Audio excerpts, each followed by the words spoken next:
अस्सलाम वालेकुम to everyone. अब रिवीजन नहीं मिशन है, इंटर के स्टूडेंट का विजन है।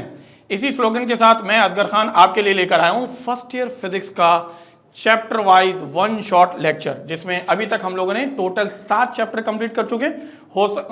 उम्मीद यही है कि आप लोग ने अल्हम्दुलिल्लाह वो तमाम लेक्चर्स को अच्छी तरीके से देख लिया होगा, उसके डीटीपी को सॉल्व कर लिया होगा। चैप्टर वाइज इंपॉर्टेंट सवाल को भी शेयर कर रहा हूँ, उसके ऊपर भी आप लोगों ने काम करना है, उसको याद करना। और याद करके अच्छी बात यह है कि आप एक दफ़ा लिख लीजिएगा विद प्रेजेंटेशन विद डायग्राम जहां जहां नेसेसरी हैं। आज चैप्टर नंबर 8 है और चैप्टर नंबर 8 पे एक मजे का टॉपिक लेकर आऊँ मैं आपके लिए। और आज हम लोग ने पढ़ना है इलेक्ट्रिक फील्ड्स, और इलेक्ट्रिक फील्ड में ऑब्वियसली हम लोगों ने कूलम्स लॉ के बारे में बात करनी है, इसके एमसीक्यूज, क्रिटिकल थिंकिंग, न्यूमेरिकल्स, और इसी के साथ साथ इसी चैप्टर से रिलेटेड इंपॉर्टेंट क्वेश्चन को आज मैं इंशाल्लाह इस सेशन में डिस्कस करने जा रहा हूं। तो स्टार्ट करते हैं अपने लेक्चर को। और लेक्चर को स्टार्ट करने के लिए सबसे पहले एज ऑलवेज हम हर सेशन में क्या डिस्कस करते हैं मेरे बच्चों, सबसे पहले हम डिस्कस करते हैं हमारे एमसीक्यूज के पार्ट को, क्विज के पार्ट को। अच्छा, अब एमसीक्यूज के पार्ट में अगर मैं आपसे बात करूं तो एमसीक्यूज नंबर 1, और एज ऑलवेज टाइमर आपका स्टार्ट हो चुका है। और हमारे लिए क्या है मेरे बच्चों, the SI unit of electric charge is, okay ना। अच्छा, कोशिश ये करोगे कमेंट बॉक्स में आप अपने कमेंट्स तो जरूर लिख सकते हैं, डिस्कस कर सकते हैं। तो हमारे पास क्या है भाई, एसआई यूनिट इलेक्ट्रिक चार्ज के लिहाज से हमारे पास ऑप्शन में क्या है, ऑप्शन ए में वोल्टेज है, वोल्ट है, हेनरी है, कूलम है, वेबर है। तो अगर आपको याद हो तो आपके पास इलेक्ट्रिक चार्ज के लिए जो यूनिट होगा वो क्या होगा मेरे बच्चों, coulomb, and the right option what we have C. Now अगला एमसीक्यू हमारे पास एमसीक्यू नंबर 2 में कुछ इस तरह से कि चार्ज ऑन वन इलेक्ट्रॉन, एक इलेक्ट्रॉन के ऊपर चार्ज कितना होता है। अब इसको अगर मैं आपके लिए डिस्कस करूं तो number of electron is equal to Q upon E, whereas यहां पर अगर मैं तुमसे डिस्कस करूं तो ये तो नंबर ऑफ इलेक्ट्रॉन निकालने के लिए एक फॉर्मूला आप लोग ने पढ़ा होगा। इसमें ई एलिमेंट्री चार्ज होता है, इलेक्ट्रॉन के ऊपर चार्ज के बारे में बात हो रही है। और ये 1.6 इंटू 10 की पावर -19 कूलम, और आपके पास एलिमेंट्री चार्ज यही होगा। और इसके लिए अगर आप नोटिस करें तो यहाँ पर +19 है, ये -19 है, और सही जवाब ही आपका क्या हो जाएगा, option B is the right answer. Next, उसके बाद आप देखोगे एमसीक्यूज नंबर 3 में मेरे बच्चों इस तरह है, the value of permittivity of free space. What do you mean by this permittivity of free space? It is epsilon naught, and this is what we have 8.85 into 10 की power -12। It is what we have coulomb square upon newton metre square. आमतौर पर इसकी unit भी आपको याद होनी चाहिए मेरे बच्चों। तो अब अगर इसको आप वैल्यूज के लिहाज से देखोगे तो आपके पास बन जाएगा राइट ऑप्शन बी, ओके ना। ठीक, नेक्स्ट उसके बाद देखोगे अगला हमारे पास एमसीक्यूज नंबर है 4, और एमसीक्यूज नंबर 4 में again the unit of permittivity of free space. Permittivity of free space जैसे कि इप्सिलॉन नॉट 8.85 इंटू 10 की पावर -12 मेरे बच्चों। लेकिन इसी के साथ साथ अगर मैं सिर्फ यूनिट के बारे में बात करूं तो it is being coulomb square upon newton metre square, and this is what we have right option is B, okay ना।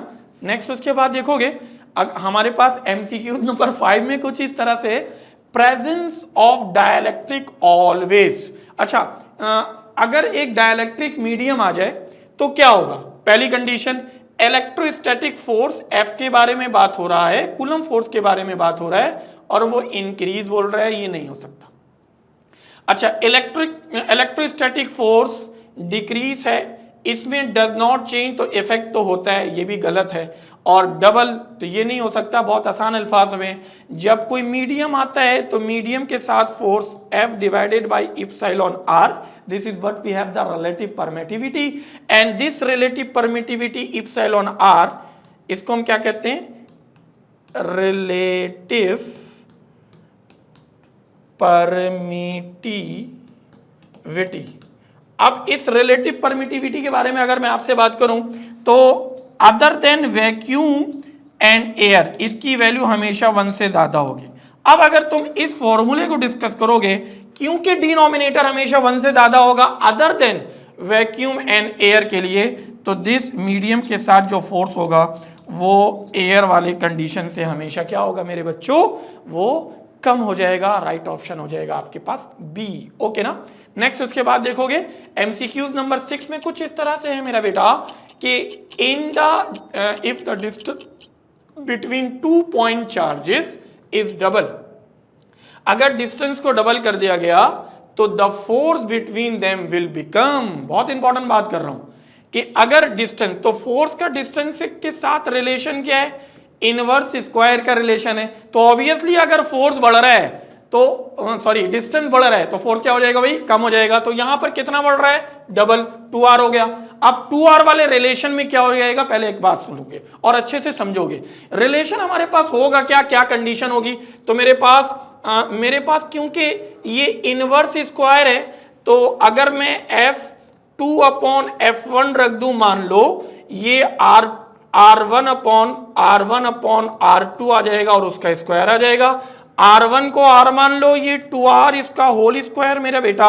अब इस कंडीशन से मैं तुम्हारे लिए डिस्कस करूंगा तो r से r कैंसिल, ये 1/4 f2 रहने दो और f आके यहां पर मल्टीप्लाई हो जाएगा तो ये हो जाएगा डिक्रीजेस बाय 4 टाइम्स, तो ये हो जाएगा 1/4। ओके, तो राइट ऑप्शन इसका हो जाएगा मेरे बच्चों, D is the right option. ठीक है, थोड़ा सा लंबा मेथड में करा दिया, मुख्तसर पूरा सर भी हो सकता था ये। ठीक, नेक्स्ट उसके बाद एमसीक्यूज नंबर 7 में है if the magnitude of the charge on each of the two object is double, भाई दोनों चार्जेस का मैग्नीट्यूड डबल हो रहा है, ओके ना, and distance between them is also double. तो देखोगे f is proportional to q1 and q2, इसका प्रोडक्ट हो जाता है। फिर f is proportional to 1/r², ये कूलम्स लॉ है। दोनों चार्जेस को डबल कर रहे हो तो दोनों चार्जेस को 2 टाइम्स अगर करोगे तो ऊपर क्या बन जाएगा, ऊपर बन जाएगा 4q1 q2, ओके। और कूलम्स लॉ के लिए कांस्टेंट तो कैंसिल हो जाएगा और r का ये भी स्क्वायर है तो ऊपर 4 ये वाली कंडीशन, नीचे 4r², ये कैंसिल, 4 से 4 कैंसिल। आसान अल्फाज में जब डिस्टेंस डबल होगा तो नीचे 4 और दोनों चार्जेस का मैग्नीट्यूड डबल होगा तो न्यूमिनेटर में भी 4 कैंसिल आउट होकर आंसर हमारे पास remain same and the right option is what we have, D. Okay ना, एमसीक्यूज नंबर 7 के बारे में बात, सॉरी 7 हो गया, 8 के बारे में बात करूंगा मेरे बच्चों। और 8 में कुछ इस तरह से कि the force between two similar unit charges place 1 metre apart, R की वैल्यू 1 है मेरा बेटा। उसके बाद अब यूनिट चार्जेस का क्या मतलब होता है मेरे शहजादों, तो यूनिट चार्जेस का मतलब ये हो गया Q1 और Q2 और ये दोनों 1 कूलम है। अब अगर इसके बारे में मैं बात करूं तो मेरे पास फोर्स कैलकुलेट करना है, तो फोर्स का फॉर्मूला क्या होता है बेटा, F इज इक्वल टू के Q1 Q2 अपॉन r²। क्या कहते हो यार, ऐसे ही ना। अब अगर मैं K के बारे में तुमसे बात करूं 9 × 10⁻⁹, और अगर Q1 के बारे में बात करूं तो दिस इज 1, Q2 1, नीचे ये 1 का स्क्वायर।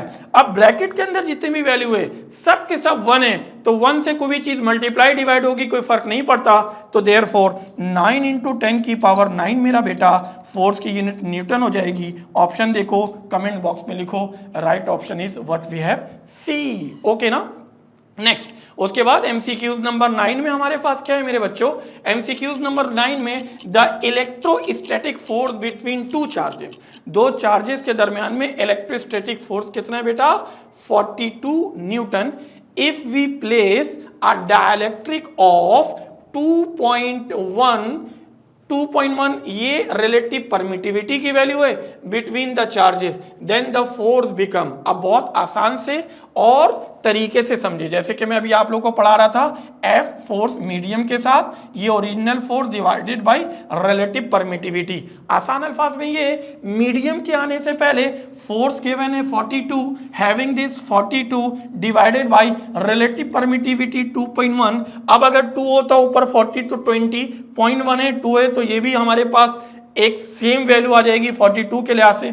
आप कैलकुलेटर से भी इसको सॉल्व कर सकते हैं मेरे बच्चों, और आसान अल्फाज में भी मैं एक ट्रिक से तुम्हें समझा देता हूं। मैं डायरेक्ट भी आंसर में पहुंच सकता था, कैसे, अभी तो मैं बोल रहा हूं कैलकुलेटर से निकालो ये आंसर आएगा, आपने कहा यस सर कोई प्रॉब्लम नहीं है, बेहतरीन हो गया। लेकिन अगर मैं ऑप्शन को देखूं ना तो मीडियम के आने से फोर्स कम होता है, मेरा जुमला अच्छी तरह याद रखना, मीडियम के आने से फोर्स कम होता है और मीडियम के आने से पहले फोर्स कितना है 42। अब ऑप्शन को देखो, फोर्स कम हो रहा है, इसका मतलब है मेरा आंसर 42 से कम आना चाहिए। तो ऑप्शन ए में क्या है 42, ये नहीं। ऑप्शन बी में क्या है 88.2, नहीं 42 से ज्यादा है। 62 42 से ज्यादा है। तो इन चारों ऑप्शन में सिर्फ एक ऑप्शन है जो 42 से कम है और यही मेरा आंसर होता है। मुझे इतना सॉल्व करने की जरूरत भी नहीं होती और मैं डी तक पहुंच जाता। राइट ऑप्शन आपका क्या हो गया मेरे बच्चों, डी। ओके ना। नेक्स्ट उसके बाद एमसीक्यूज नंबर 10 में हमारे पास कुछ इस तरह से है कि चार्ज एट रेस्ट। ओके ना, अगर एक चार्ज है रेस्ट पर है, उसके बाद अराउंड क्रिएट्स अराउंड इट, क्या करता है रेस्ट चार्ज क्या करता है। तो आसान अल्फाज ये है कि मैं एक पैरामीटर तुम्हें समझाता हूं, मजा आ जाएगा तुम्हें, ठीक है। एक चार्ज रेस्ट पर है, सिर्फ इलेक्ट्रिक फील्ड बनाएगा। एक चार्ज यूनिफॉर्म मोशन में मूव करेगा, इलेक्ट्रिक फील्ड मैग्नेटिक फील्ड दोनों बनाएगा। चार्ज जब एक्सेलरेट करेगा तो वो इलेक्ट्रिक फील्ड बनाएगा, मैग्नेटिक फील्ड बनाएगा, वो एक्स रेज बनाएगा। इसको पॉज करना, सोचना, ठीक हो गया। सेकेंड ईयर में मैग्नेटिज्म पढ़ोगे और सेकेंड ईयर में ही एक्स रेज पढ़ोगे। फिर से चार्ज रेस्ट पर है, ओनली इलेक्ट्रिक फील्ड क्रिएट करता है। चार्ज यूनिफॉर्म स्पीड से मूव करेगा, electric field magnetic field both आ जाएगा। चार्ज एक्सेलरेट करेगा, electric field magnetic field X ray तीनों आ जाएगा। तो सिंपल, अभी चार्ज रेस्ट पर है तो only electric field. Right option is a. Okay ना। नेक्स्ट उसके बाद देखोगे मेरे बच्चों सीक्यूज नंबर 11 में कुछ इस तरह से मेरा बेटा कि the force experience by a unit positive charge placed at a point in an electric field। एक इलेक्ट्रिक फील्ड में जो फोर्स आपके पास लगता है इसको हम पढ़ते हैं force per unit test charge, और ये force per unit test charge हमारे पास ऑप्शन डी है। राइट ऑप्शन हो जाएगा electric field intensity. Right option is D. Okay ना। नेक्स्ट उसके बाद देखोगे मेरे बच्चों नंबर 12 में क्या है। नंबर 12 में हमारे पास newton per coulomb is the unit of. अब सुनना, this electric field intensity force per unit test charge having this newton, therefore this coulomb, this newton coulomb inverse, and the right option is what we have. क्या होगा मेरे बच्चों, ये electric intensity की unit है। Option D is the right answer. ठीक हो गया। नेक्स्ट उसके बाद नंबर 13 पे हम लोग बात करने जा रहे हैं मेरे बच्चों एमसीक्यूज नंबर 13 में the lines which provide information about the electric force exerted on a charge particles are. तो एक चार्ज पार्टिकल के ऊपर जो इलेक्ट्रिकल फोर्स लगता है वो कौन कौन सा होता है हमारे पास। तो एक मैग्नेटिक फील्ड ऑब्वियसली नहीं, तो नोट करोगे इलेक्ट्रिक फील्ड लाइंस इसका सही जवाब होगा। तो राइट ऑप्शन क्या हो जाएगा मेरे बच्चों, option B is the right answer. Next उसके बाद एमसीक्यूज नंबर 14 के बारे में अगर मैं आपसे बात करूं ना मेरे बच्चों, तो 14 में कुछ इस तरह से है कि electric field lines are. Electric field lines are आसान अल्फाज में मैं अगर तुम्हें समझाऊं तो एक इलेक्ट्रिक फील्ड लाइन से वो हमें नजर नहीं आती। अच्छा, नजर नहीं आती, इमेजिनरी होती है। क्यों होती है, देखो मैग्नेट अगर मेरे हाथ में ऐसे ना, ये दो मैग्नेट है, इन दोनों को मैं करीब लाऊं, स्कूल में शरारत करते थे मैग्नेट वाला प्रैक्टिकल ना, तो इसको अगर मैं दोनों मैग्नेट को करीब ला रहा हूं, नॉर्थ टू नॉर्थ पोल ला रहा हूं, तो मैं अपने हाथ में एक फोर्स फील करता था, एक रिपल्जन था, लेकिन ये रिपल्जन कौन से फोर्स की वजह से हो रही है हमें नजर नहीं आता था। लेकिन यही काम अगर मैं एक इलेक्ट्रिक फील्ड में करूँ ना तो भाई मरूम हो जाऊंगा। इलेक्ट्रिक फील्ड में ये सब काम नहीं करना। हाँ, इलेक्ट्रिक फील्ड में नजर आती, बाद होगा कहाँ नजर आती है, जब हम हाईवे वगैरह जाते हैं, पिकनिक पर जाते हैं, तो हाई टेंशन के ट्रांसमिशन लाइंस आपको पास होते हुए नजर आएंगे। उसमें दिन के वक्त साउंड होगा, बिल्कुल आप सुन सकते हैं, लेकिन रात के वक्त आप देखेंगे तो स्पार्क करते हुए उसकी लाइट नजर आती है।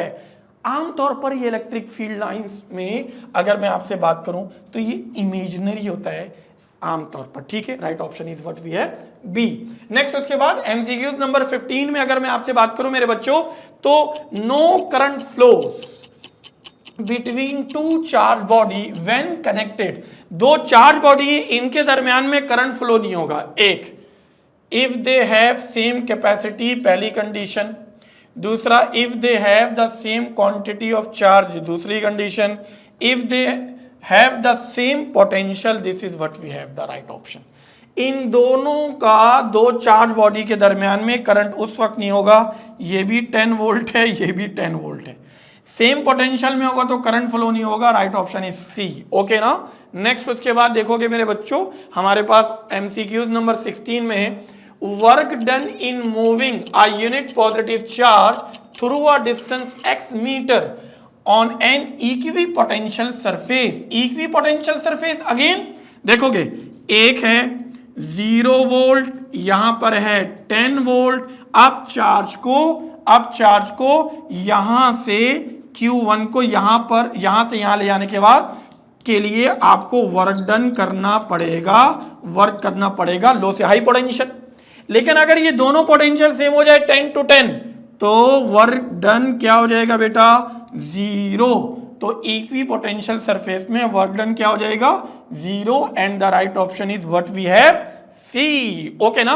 नेक्स्ट उसके बाद एमसीक्यूज नंबर 17 में कुछ बात करेंगे हम मेरे बच्चों, और एमसीक्यूज नंबर 17 में कुछ इस तरह से है कि equal charges are given at the centre of two sphere of same different radii, sorry the potential at the surface is different radii बोले तो सुनना, एक ये दूसरा ये वाला R1 और ये स्फीयर 1, ये स्फीयर क्या बात है ये स्फीयर 1 और ये R2 और ये स्फीयर 2। ओके आपने कहा यस सर। अब सुनो, अब सेम चार्जेस दोनों को इक्वल चार्जेस दिया गया, पोटेंशियल क्या होता है तो V is proportional to 1/r। Potential तो R के क्या होता है इनवर्स, तो जिसका रेडियस कम उसका पोटेंशियल ज्यादा, जिसका रेडियस ज्यादा उसका पोटेंशियल कम। इक्वल चार्जेस है तो मेरे पास पोटेंशियल होगा more on smaller sphere and the right option is a. Next उसके बाद देखोगे मेरे बच्चों एमसीक्यूज नंबर 18 में क्या है, 18 में value of potential at a point due to a point charge. एक पॉइंट चार्ज की वजह से पोटेंशियल की वैल्यू क्या होती है किसी पॉइंट के ऊपर। तो जैसे कि अभी मैं डिस्कस कर रहा था V is proportional to 1/r, मुझे सब जगह डिस्टेंस दिख रहा है, तो ये डिस्टेंस बेसिकली क्या होगा इनवर्सली प्रोपोर्शनल टू स्क्वायर। ये गलत है, लेकिन inversely proportional to the distance and the right option is what we have C. Okay ना। नेक्स्ट उसके बाद मेरे बच्चों देखोगे एमसीक्यूज नंबर 19 में the dot product of electric intensity and vector area this E okay dot A. Okay इन दोनों का डॉट प्रोडक्ट क्या होता है, it is what we have electric flux. By definition it is what we have option number D is the right answer. Next उसके बाद आखिरी MCQs है मेरे बच्चों, होप के बहुत अच्छा मजा आ रहा होगा, तो मैं अच्छे तरीके से समझ में आ रहा होगा, पॉज करोगे खुद से भी सॉल्व करने की कोशिश करते हैं, ठीक हो गया ना। नेक्स्ट नंबर 20 में हमारे पास क्या है, नंबर 20 में हमारे पास है इलेक्ट्रिक फ्लक्स इज क्या है, तो इस इलेक्ट्रिक फ्लक्स के लिए अभी हम लोग ने क्या लिखा था E dot A, chapter number 2 पढ़ा होगा काइनेमेटिक्स का, काइनेमेटिक्स 1। ओके ना, उसमें हम लोग ने वेक्टर को डिस्कस किया था, ये क्या है डॉट, और अगर ये डॉट है तो क्या होगा scalar and the right option is what we have B. Okay ना, hope you got the all the concept जो कि 20 एमसीक्यूज में अभी मैं तुम लोग से डिस्कस किया था मेरे बच्चों, इसका आंसर भी हमारे पास आ चुका। अब एज ऑलवेज इसी चैप्टर के लिहाज से सेक्शन बी पर मैं आपके लिए बात करने जा रहा हूं, बी और सी के लिए इंपॉर्टेंट, और वो इंपॉर्टेंट क्या है मेरे बच्चों, वो इंपॉर्टेंट है state and explain the Coulomb's law. Okay ना, electric intensity drive the relevant equation. Okay, अब दूसरा इसमें कूलम्स लॉ एक्सप्लेनेशन और इंटेंसिटी के क्यू अपॉन आर स्क्वायर वाली बात कर रहे हैं, प्रूफ करने वाली बात कर रहा है। डायपोल वाला अच्छा सवाल है, बेहतरीन सवाल है, आ सकता है, ठीक है। उसके बाद हमारे पास नंबर 3 में what is electrical potential difference drive the relevant equation, और वो रेलेवेंट इक्वेशन क्या है V इज इक्वल टू के क्यू अपॉन आर, और ये माइनस के साथ भी आता है मेरे बच्चों, क्या कहते हो यार, है ना। उसके बाद नंबर 4 में explain electric flux maximum minimum, पिछले साल आ चुका है, लेकिन तुम्हें पता है ना कि अब एग्जाम में 2 पेपर बनेंगे, इंजीनियरिंग एंड मेडिकल वालों के लिए 1 पेपर बनेगा और कंप्यूटर साइंस वाले के लिए अलग पेपर बनता है। सिमिलरली हमारे पास देखोगे मेरे बच्चों electrical potential drive the relation between electric field intensity and potential, this is what we have E is equal to del V upon del R, जिसको पोटेंशियल ग्रेडियंट के नाम से भी हम जानते थे। ओके ना, तो एक कंडीशन तो यहां पर भी आप लोगों ने पढ़ ली। नेक्स्ट उसके बाद प्रूफ करने के वोल्ट अपॉन मीटर, ओके ना, is equal to newton upon coulomb के बराबर होता है। 4 नंबर का प्रूफ आता है शॉर्ट सवाल में, इसको अच्छे तरीके से करके जाना। ये वो सवालात थे जो अभी 2025 के लिए इंपॉर्टेंट है। नेक्स्ट अगर मैं आपसे बात करूं तो एज ऑलवेज हम क्या करते हैं, इलेक्ट्रिक फील्ड से रिलेटेड क्या करने जा रहे हैं, हम न्यूमेरिकल पर बात करेंगे। और वो न्यूमेरिकल क्या है, तो चार्जेस हैं, कभी पोटेंशियल है, कभी पोटेंशियल ज्यादा, कभी पोटेंशियल कम। इन सारी चीजों को हम इसके न्यूमेरिकल के बहुत बहुत बहुत बहुत अच्छे तरीके से इंशाल्लाह डिस्कस करेंगे। स्टार्ट करते हैं अपने न्यूमेरिकल के सेशन को, और इस पर हम बात करने जा रहे हैं। न्यूमेरिकल नंबर 1 है हमारे पास, और 1 में क्या है मेरा बच्चा, 1 में हमारे पास कुछ ये है कि a particle carrying a charge of this means coulomb Q given है, हैविंग दिस डाटा। ओके ना, ये डाटा आ गया। उसके बाद ये Q गिवन है मेरे बच्चों। नेक्स्ट उसके बाद starting from rest in a uniform electric field of intensity, this means E given है। Find the force on the particle means F निकालना है। सिमिलरली तुम्हें kinetic energy acquired when it is move 1 metre distance भी given है। मजे की बात मैं तुम्हें समझाऊं मेरे बच्चों, देखो तुम जब इसको सॉल्व करने जाओगे ना, तो मेरे पास कुछ कंडीशन है, मैं तुमसे बात करना चाहता हूं इस पे। पहले Q की बात करूंगा, 1 × 10⁻⁵ कूलम, ओके। सिमिलरली इंटेंसिटी पर बात करूंगा, ये होगा 50 वोल्ट पर मीटर। क्या बोलते हो यार। नेक्स्ट उसके बाद अगर मैं आपसे बात करूंगा तो डिस्टेंस गिवन है और वो 1 मीटर गिवन है। बहुत मजे का सवाल है ये। अगर तुम्हें 2 अलग अलग पैरामीटर्स को सॉल्व करना हो, नंबर 1 आपने फोर्स को कैलकुलेट करना है, सिमिलरली आपने काइनेटिक एनर्जी के बारे में बात करनी है।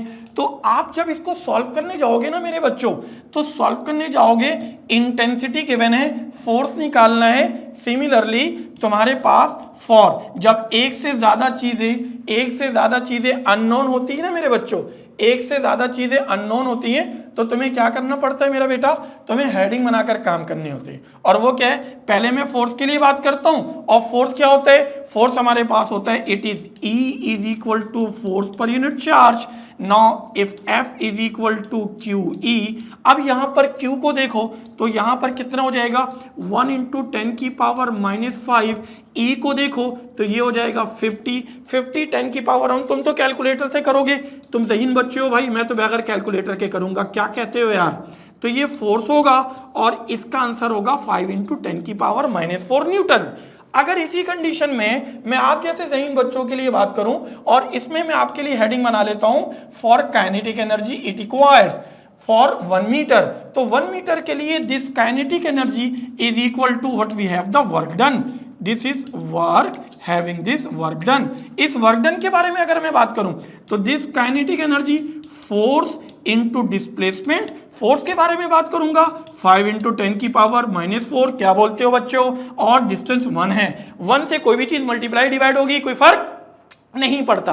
तो देयरफॉर अब काइनेटिक एनर्जी तुम्हारे पास होगा 5 × 10⁻⁴, और काइनेटिक एनर्जी की यूनिट क्या होगी मेरे बच्चों, हैविंग दिस जूल। क्या कहते हो, कुछ फील आ रहा है ना तुम्हें कि तुम्हें इंटेंसिटी गिवन, तुम्हें चार्ज गिवन, और आपने कैलकुलेट कर लिया फोर्स को, जब डिस्टेंस गिवन तो काइनेटिक एनर्जी भी निकल गया। तो आपके लिए ये कंप्लीट सॉल्यूशन रेडी हो गया। नेक्स्ट उसके बाद न्यूमेरिकल नंबर 2 पर बात करूंगा। अगेन जब कभी भी कुछ नया सवाल आए, पॉज करो, सॉल्व करने की कोशिश करो। मुझे बड़ा अच्छा फील होता है कि बच्चे खुद कोशिश कर रहे हैं, मेहनत कर रहे हैं। न्यूमेरिकल नंबर 2 पे हम लोग बात करने जा रहे हैं मेरे बच्चों। न्यूमेरिकल नंबर 2 में क्या है, how many excess of electrons, okay, मतलब नंबर ऑफ इलेक्ट्रॉन n निकालना है, must be place on each of the 2 similar spheres. 2 spheres given है, ओके ना, place 3 centimetre apart if the force of repulsion between them, और sphere का force of repulsion भी given है। तो अब सुनो, G भी गिवन है, K भी गिवन है, लेकिन मैं तुम्हें एक फील करा देता हूं। फीलिंग क्या है, हैविंग दिस डाटा। क्या बोलते हो यार। अब डाटा में तुम्हारे पास सबसे पहले क्या गिवन है मेरा बेटा, मैं एक फोर्स के बारे में बात कर रहा हूं F, और वो कितना गिवन है, 1 × 10⁻⁻19 न्यूटन। पहली बात। पहली बात। हाँ, उसके बाद हमारे पास क्या है मेरे बच्चों, डिस्टेंस गिवन है r, it is 3 centimetre, this is 3 divided by 100 metre, 3 into 10 की पावर -2 मीटर, यहां तक की बात आ गई। अगर मैं k के बारे में मैं तुमसे बात करूं मेरे शहजादों, तो k हो जाएगा 9 इंटू 10 की power 9 newton metre square upon coulomb square, ये भी गिवन है। अब बोल क्या रहे कि हमारे पास दो स्मॉल स्फेयर्स हैं, प्लेस किया गया इस कंडीशन में, हमारे पास लेकर आया गया, ठीक हो गया। अच्छा, अब हमारे पास कंडीशनली तौर पर मैं देखूंगा तो मेरे पास होगा क्या क्या। तो सुनो, सबसे पहले टू फाइंड में आप गए तो आपने कहा सर जी पहले तो मुझे नंबर ऑफ इलेक्ट्रॉन निकालना है। नंबर ऑफ इलेक्ट्रॉन n होता है मेरे बच्चों, क्या कहते हो यार, है ना। अब अगर मैं आपके लिए, आप जैसे ज़हीन बच्चों के लिए ये बात कर लूं कि यार इसमें तो कुछ करने की जरूरत ही नहीं है ना। अच्छा, क्यों नहीं है सर, तो सुनो मैं समझाता हूं। तो अच्छा, इसमें कुछ करने की जरूरत इसलिए नहीं है कि आपने कहा sir number of electron Q upon E होता है और इसको इक्वेशन नंबर 1 का नाम दे दें। लेकिन अगर इसी में मैं फॉर Q के लिए काम कर लूं तो मेरा बच्चा यहां पर मुझे कूलम्स लॉ याद आ गया। कूलम्स लॉ क्या है, तो this F is equal to K Q1 Q2 upon R square. अब अगर इस कंडीशन को मैं देखूं तो F इज इक्वल टू यहां पर K Q square upon R square आ जाएगा। ओके, अब अगर मैं यहां से Q स्क्वायर को अलग कर लूं, गौर से सुनना, काम आप लोगों ने करना है, F R square upon K, पहले बोलो F गिवन है, पहले बोलो R गिवन है, सिमिलरली कूलम कांस्टेंट गिवन है, सारी वैल्यू को पुट करोगे Q निकलेगा, पहले तो Q स्क्वायर निकलेगा फिर इसका रूट ले लोगे, क्या बोलते हो यार। तो ये हमारे पास F R square upon K आ गया। सब्स्टिट्यूट करो, वैल्यू निकालो Q की, यहां पुट कर लो। कुछ चीजें यहां पर मैं लिख भी देता हूं, तुम्हारे लिए आसान हो जाएगा। वो क्या है, E चार्ज एलिमेंट्री 1.6 इंटू 10 की पावर -19 कूलम। कुछ बच्चे कंफ्यूज हो रहे हैं कि सर हमारे पास एक्सिस ऑफ इलेक्ट्रॉन है, must be placed on each of the two small sphere. Each of the two small sphere का मतलब है अभी तो फिलहाल चार्ज भी सेम है, Q1 Q2 सेम होगा। ओके, जज़ाकल्लाह। तो एक कंडीशन हमारे पास ये आ जाएगी, n की वैल्यू आएगी 625, चेक कर लेना, ठीक है, कमेंट बॉक्स में मुझे जरूर लिखना। नेक्स्ट, उसके बाद न्यूमेरिकल नंबर 3 में मेरे बच्चों जी, न्यूमेरिकल नंबर 3 में हमारे पास है a proton of mass this, proton का मास गिवन, प्रोटॉन के ऊपर चार्ज गिवन, एलिमेंट्री है, is said to be motionless, held motionless. Okay, between two horizontal parallel plate 10 centimetre apart, distance given, find the voltage required to be applied between the plates. Feel कराता हूं, थोड़ा सा सुनो। एक plate है, दूसरा plate है, हॉरिजॉन्टल है। नेक्स्ट, उसके बाद मोशनलेस की बात हो रही है, तो एक इलेक्ट्रॉन को रखा गया, एक इलेक्ट्रॉन को रखा गया, ये पूरा इलेक्ट्रॉन है। ओके, इस इलेक्ट्रॉन को रखा गया तो यहां पर क्या हो गया मेरे बच्चों, मान लो ये पॉजिटिव है और ये वाली बात हमारे पास नेगेटिव है, वेट वाली बात भी आ गई, ठीक, और यहां पर फोर्स लग रही है, ठीक है, एक कंडीशन तो यहां से आ गई, इलेक्ट्रिकल फोर्स लग रही है। मैं आसान करता हूं, वेट के लिहाज से आसान कर लेता हूं, दो प्लेट बनाकर आसान कर लेता हूं, ज्यादा बेहतर है। दो प्लेट, इलेक्ट्रॉन ऐसे, इलेक्ट्रॉन ऐसे, ये weight W is equal to mg, ये हो जाएगा Fg, और ये Fe, ये वाली कंडीशन। चलो, अब पोटेंशियल वाली बात मैं आपसे डिस्कस कर सकता हूँ, कैसे। मोशनलेस का मतलब है दोनों बराबर होना चाहिए, क्या कहते हो यार। तो सुनो, आप गए सॉल्व करने मेरे बच्चों, तो सॉल्व से पहले बना लो डाटा, और डाटा में तुम्हारे पास जो इंफॉर्मेशन है उस इंफॉर्मेशन को मैं आपके लिए डिस्कस करता हूं। सबसे पहले मास ऑफ प्रोटॉन, ओके, कितना मेरे बच्चों, 1.67 इंटू 10 की पावर -27 kg। फिर एलिमेंट्री चार्ज प्रोटॉन के ऊपर, ओके, अगर प्रोटॉन है, अगर प्रोटॉन है, इलेक्ट्रॉन नहीं, प्रोटॉन है, ठीक हो गया, ठीक हो गया। तो इस कंडीशन में 1.6 इंटू 10 की पावर -19, अच्छा ये इलेक्ट्रॉन प्रोटॉन हो, दोनों के ऊपर चार्ज सेम होता है, इसमें लड़ाई झगड़ा करने की जरूरत नहीं होगी, ठीक है। नेक्स्ट उसके बाद क्या है मेरे बच्चों, हॉरिजेंटल डिस्टेंस गिवन है d, और वो कितना गिवन है मेरे बच्चों 10 सेंटीमीटर, इसको मैं लिख सकता हूँ 0.1 metre. Okay, find the voltage required, तो यू हैव टू फाइंड, मालूम क्या करना है, वोल्टेज रिक्वायर्ड, मतलब आपने V कैलकुलेट करना है, वोल्टेज V कैलकुलेट करना है, G की वैल्यू 9.8 मीटर पर सेकंड स्क्वायर। मैं आसान पूरा स्ट्रक्चर बनाऊंगा, परेशान नहीं होना है। आप गए सॉल्व करने, जब सॉल्व करने गए तो क्या हुआ यार, तो आपने कहा सर जी इसमें तो FE is equal to FG वाली बात आ रही है। ओके, तो ये हो जाएगा हमारे पास QE, ओके, और ये वाला हो जाएगा MG। ओके, अब यहाँ पर E की जगह V अपॉन डी रख सकता हूँ, E की जगह V अपॉन डी रख सकता हूँ। जब यहाँ सब्स्टिट्यूट करोगे मेरे शहजादों तो QV upon D is equal to MG। Now अगर मैं आप जैसे ज़हीन बच्चों के लिए V को अलग करूंगा तो ये बन जाएगा MGD अपॉन Q। क्या मास गिवन है, जवाब है यस। क्या G कांस्टेंट है, यस। क्या डिस्टेंस गिवन है, यस। क्या चार्ज गिवन है, तो Q की जगह E पुट कर दो ना यार, तो मेरे पास क्या हो जाएगा QV is equal to MGD upon E। Substitute करोगे वोल्टेज निकलेगा, क्या कहते हो यार, ओके ना। ओके मेरे बच्चों, तो हमारे पास एक आंसर ये आ चुका होगा। नेक्स्ट उसके बाद अगला न्यूमेरिकल के बारे में मैं बात करता हूं मेरे बच्चों। न्यूमेरिकल नंबर 4 में, अगेन न्यूमेरिकल नंबर 4 में क्या है, compare the magnitude of electrical and gravitational forces exerted on an object, mass of this, charge of this, by an identical object, means mass same, charge same, and that place 10 centimeter from the first, G and K constant given है। now मैं तुम्हें थोड़ा सा feel कराता हूँ इसको। देखो सबसे पहले डेटा में कंपेयर करना है तुम्हें दोनों फोर्स को, तो पहली कंडीशन में चार्ज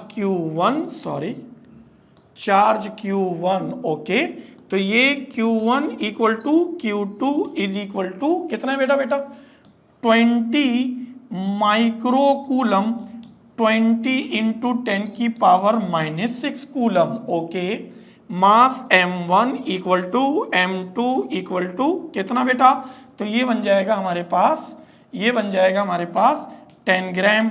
अब 10 ग्राम को केजी में करोगे 10 इंटू 10 की पावर -3 केजी। Thank you.